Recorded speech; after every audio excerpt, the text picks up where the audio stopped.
Hello, this is Pastor Jones wanting to spend about 5 minutes with you today. I want to talk to you for just a moment or two about the God of Elisha. You recognize the God of Elisha is the same God that you and I serve today.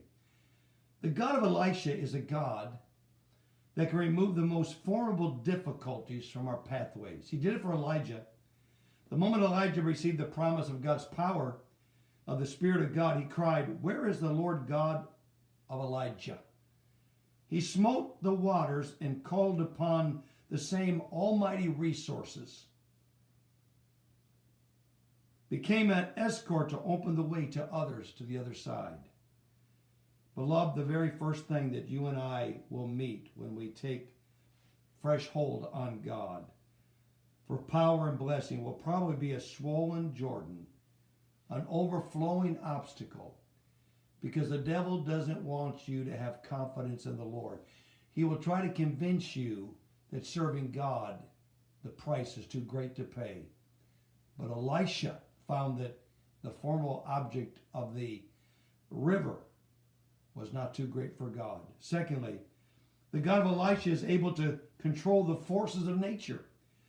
We see in 2 Kings 2:20 and 4 and 42 that there are two fine examples of the power of God. The first was the healing of the barren soil by the sprinkling of some salt into the spring waters. And the second was the multiplying of the bread by which the wants of 100 men were satisfied from 20 little buns, even as in later ages on the Galilean shore, 5,000 were fed by the Master's miracle. He's still working that miracle of multiplication today. If you'll give him the little bit that you've got, he can multiply it to meet every single need. The God of Elijah is a God of emergencies. Do you ever have any emergencies? We all do.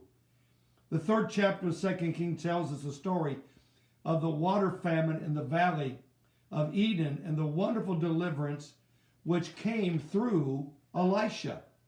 The God of Elisha can send water when there is neither wind nor rain nor any outward sign. Too many times we're looking for that, and we are forgetting that it is God.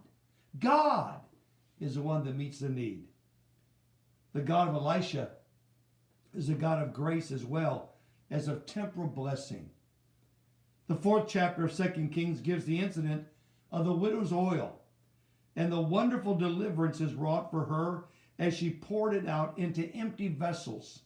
And it multiplied and grew until it became a fortune, even enough to pay her debt and to keep her all the days.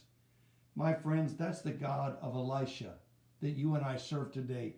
He is the God of grace that can meet the temporary needs of everyday life if we would merely trust him and obey his command.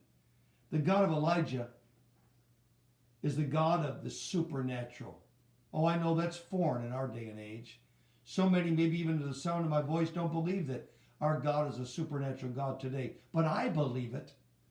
The incident in the 6th chapter of 2 Kings is a fine illustration of the principle of the supernatural.